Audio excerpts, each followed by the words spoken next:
de España, la cuna natal y la leche nutricia de la patria española, heredera de la Hispania romana y visigoda, forjada al final de siglos de reconquista con la espada y con la cruz frente al Islam por Castilla y Aragón, hijas del viejo roble navarro.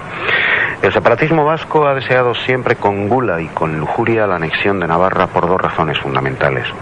Sin Navarra es imposible la configuración de lo que ellos llaman Euskal Herria, que no es tanto una ubicación geográfica como un país moralmente abominable. Y porque saben que rompiendo Navarra matan a España. El día que Euskadi fagocite a Navarra, España habrá muerto. Decía el profesor Claudio Sánchez Albornoz, que no era facha ni franquista, adjetivaciones con las que los muchos imbéciles que hoy hay en España califican a todo el que no pase en los rediles del PSOE y de sus satélites. En la bimilenaria historia de Navarra no ha habido nunca, tampoco hoy, instituciones comunes entre el viejo reino y las provincias vascas. Cuestión esta convenientemente silenciada siempre por el separatismo vasco y por sus cómplices, socialistas y comunistas. Navarra es hija de Roma. Su capital fue fundada un siglo antes de Cristo por el general romano Pompeyo, que viene a Hispania para acabar la guerra civil contra su compatriota Quinto Sertorio, que quiso hacer de Hispania una república romana independizada de Roma. Por esa misma calzada romana le llegó a Navarra la luz del Evangelio, tan arraigado en el viejo reino que a Navarra se la llegaría a conocer como la Esparta de Cristo. El primer texto datado y registrado que habla de los navarros es del siglo IX y está rubricado por Injardo, secretario de Carlomagno. La invasión islámica de España desbarata y destruye la unidad peninsular conseguida por los visigodos, y en ese momento es cuando Navarra surge como un pequeño reino pirenaico en el que siempre permanecieron encendidas las candelas de la idea perdida de Hispania.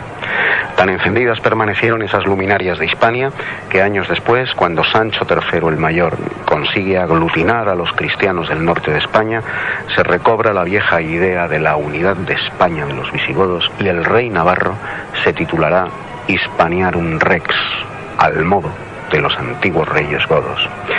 En el curso de la Reconquista, Navarra se verá constreñida por sus vecinos, por sus hijos, Castilla y Aragón, antiguos condados convertidos en reinos surgidos de la misma entraña del reino de Navarra.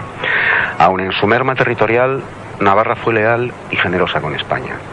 Las rivalidades fronterizas fueron constantes, de tal manera que los territorios vascos, que estuvieron bajo control y pabellón navarro, se perdieron en beneficio de la expansión de Castilla, de la grandeza de Castilla y por ende de la grandeza de España.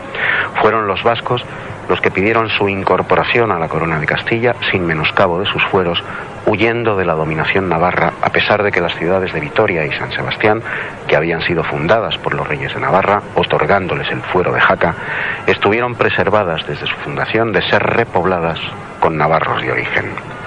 La lealtad y generosidad de Navarra para con el resto de Hispania en aquellos momentos en los que el viejo reino perdía posesiones territoriales no fue retórica, fue tan auténtica y real como las armas y la sangre de los navarros en las Navas de Tolosa, donde en 1212 se libró una de las batallas decisivas en la historia de Europa, de España y de la Reconquista. Los almohades, fanáticos islamistas, llegaron a España desde las orillas del río Senegal para enderezar la ya decadente dominación musulmana en la península. El arzobispo de Toledo, el navarro Rodrigo Jiménez de Arrada, llamó a la cruzada contra el común enemigo musulmán, conminando a los cristianos a la unidad con estas palabras: Castilla, Navarra y Aragón son independientes, pero partes de un ente superior, que es algo más que la geografía o que el eco de las lejanas latinidades. Una comunidad de sentimientos, de intereses y de cultura, Hispania. Así el rey navarro Sancho VII el Fuerte se reunió con las huestes y las mesnadas cristianas, y una Navarra sin ambiciones territoriales acudió a combatir junto a Alfonso VIII de Castilla, responsable directo del empequeñecimiento del reino de Navarra. Los navarros combatieron en la vanguardia de las tropas hispanas y allí, en la primera línea de fuego de las Navas de Tolosa, ganaron para su bandera las cadenas que rodeaban el reducto final del caudillo almohade. Tras la muerte de Sancho VII el Fuerte llegó la decadencia del reino de Navarra y con ella la inevitable y como siglos después sucediese en toda Europa, desembarco de las dinastías francesas. En 1512, Navarra será integrada en España por un ejército castellano reclutado entre vascos guipuzcoanos. El pacto con Francia, fraguado al margen de las Cortes Navarras y con la excomunión de los reyes navarros por el Papa Julio II, oficializarán la integración de Navarra, manteniendo sus fueros y sus peculiaridades identitarias, manteniéndose así hasta el siglo XIX, que es cuando Navarra dejó de ser reino y se integró jurídicamente en su forma actual, con un estatus derivado de los fueros de 1839 y de la ley paccionada de 1841. Navarra es, pues, la cuna de España. Si la fagocitan los separatistas vascos, España morirá.